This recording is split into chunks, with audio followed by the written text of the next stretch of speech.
Hello, my name is Rebecca and I am the Bexa Boss Lady. Welcome back to my channel. Today I want to talk about side hustles because I think after 2020 and the start of 2021, we all are realizing how important it is to have multiple streams of income.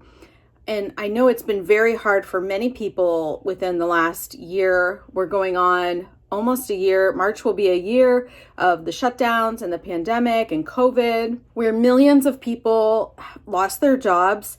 And we really have an economy that's struggling with people who have small businesses, people who worked for small businesses, and entrepreneurs that are trying to find extra ways to make money.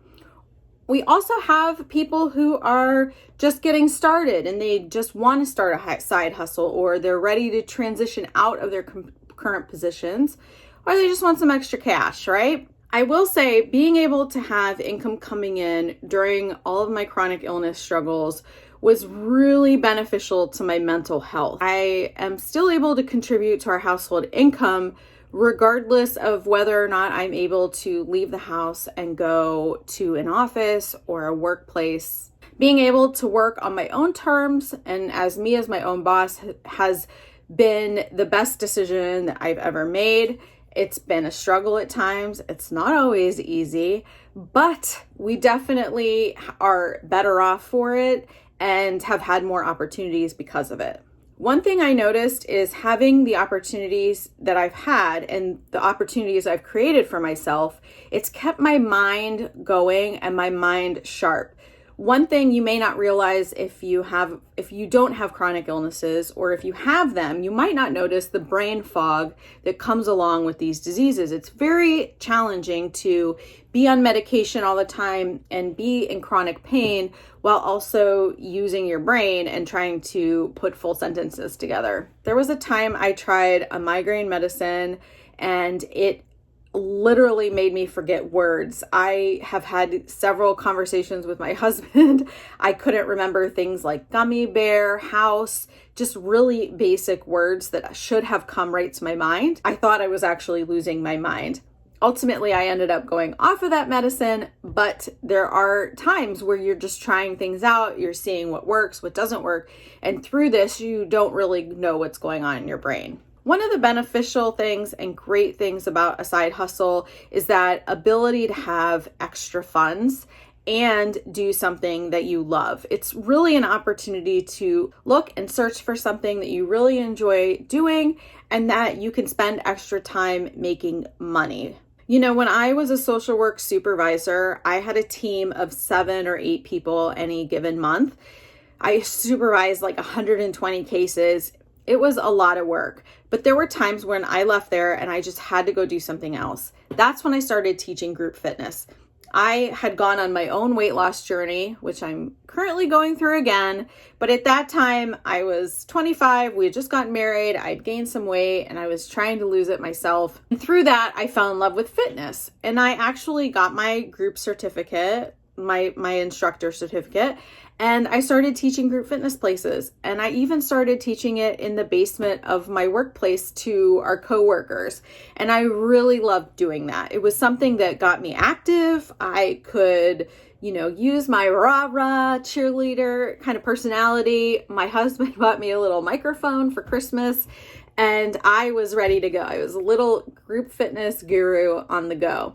And it really blossomed into something that I loved. I ended up doing personal training. I ended up coaching some athletes. I opened my own gym and it really blossomed into this whole thing that I never really envisioned when I first started teaching group fitness. But I found my passion for that through doing something small, such as a side hustle, and growing it into a thriving business. There are things that you might really like to do that you could easily turn into a side hustle. For instance, are you known as the grammar police? You could do editing, you could copyright, You could ghostwrite.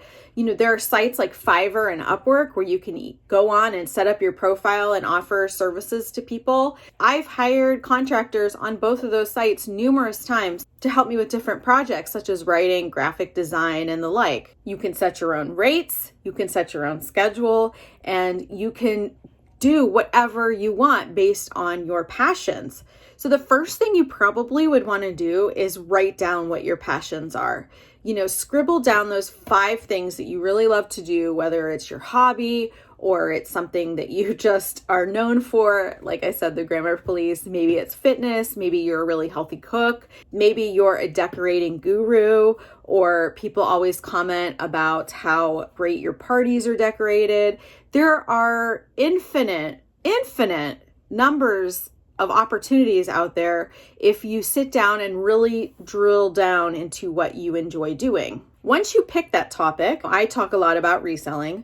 I've talked about fitness, but once you pick that topic, do some research on it. Just see what other people have done. Where are the opportunities to make money? Are you really great with social media? You could be a social media marketer, contract out to small businesses or people like me who don't really have the time to manage it. Those are all opportunities to make extra money on the side without having a huge time or money commitment. But what are the risks? What is the financial commitment of this? If you are going to start a blog, what is the time commitment needed to start a blog, to run the social media for that? What are the costs associated with setting that up? Or what are the costs associated with setting up your own website for your own graphic design business? These are all things that you need to flesh out before you make the jump into a side hustle. Obviously, if you're looking to become a reseller, you can just pull stuff out of your closet, take pictures of it, and throw it up on Poshmark. I have tons of resources on this channel and my blog, BexaBossLady.com, that you can go through to easily find things to enough information to get started. Even selling on eBay, Facebook Marketplace, the first and easiest thing you can do to make some side hustle cash is to sell crap out of your house, really. I mean, now we're all stuck inside. It's winter. We're supposed to get 16 inches of snow tonight. You're home. You're like, what am I going to do? And if you haven't purged everything in your house already, February seems like a great month to get started. Once you have picked the area that you want to get started with and you've done your research, right? Now you want to make a plan. When I first started doing fitness, I was doing personal training. I was paying a cut of my training income to a gym. I was also paying rent to another gym. I worked at a couple different facilities. I was teaching group fitness and they were paying me like $20 a class. I really thought that I could combine all of my knowledge and experience and everything that I loved and my passion for fitness into opening my own gym. And originally, my husband was like, no, we're not doing that. Absolutely not. And after I did a lot of research, I made a plan, and I also needed a plan to get a business loan, which I ultimately never ended up getting because I didn't have enough business experience. But that's a story for another day. I needed a business plan, and it was only then where my husband kind of came on board and said, all right, maybe this is a feasible idea. So we weighed the pros and cons, the risks. The biggest thing was making sure that, we didn't lose our house. We weren't going to lose our assets. We weren't going to lose all of our money doing this. So we had to set up protective measures for the business and for myself.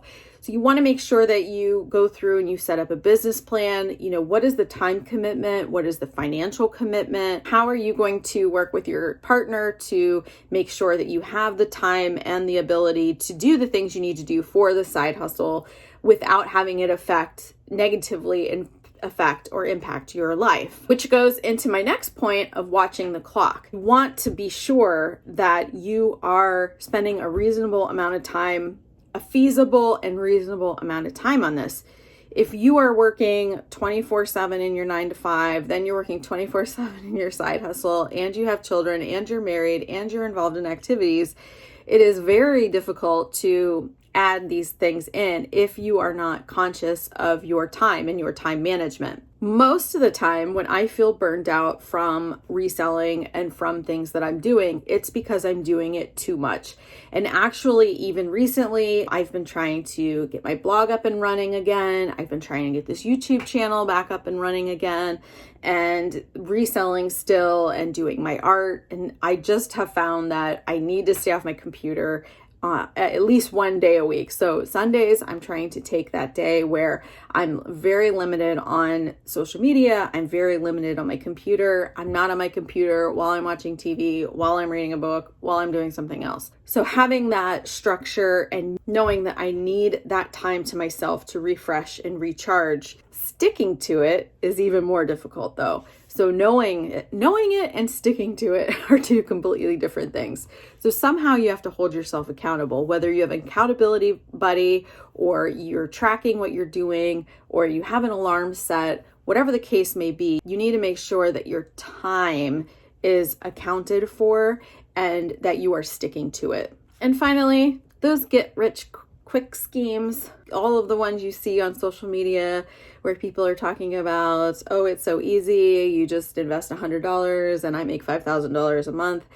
Guys, it's never that easy. It's never that easy. Even reselling is not that easy. Once you eliminate all the things in your home to sell, then you have to go out and find it. So there really is a lot of work involved in trying to find stuff to sell for your business. And not only stuff to sell, but profitable stuff to sell. Because you can really try to sell anything you want. But if you pay too much or you're not getting the right stuff, it's just going to sit around and collect dust in your basement. You want to make sure that you are being realistic, you're managing your time, you're finding something that is a sustainable way of earning money versus just that, get rich quick. I've really spent a lot of time on side hustles. I have had a side hustle ever since I've had a regular job, probably since I was 15.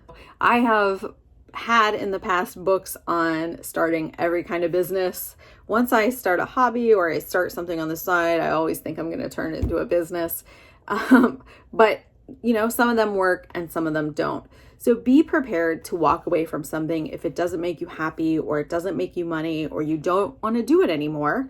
Don't be afraid to say, you know what, I tried that, it didn't work, and move on to something else. There's no shame in saying it didn't work. These are my tips for your side hustle, and I really hope that they help you get started and they help you find your way to health and wealth, obviously. But being able to just have that freedom to get that extra income, whether you're going on vacation, you want to pay off debt, you want to buy a house, you want to pay for your kids' college, or you just want to buy yourself something nice, regardless of whatever you want to do with it.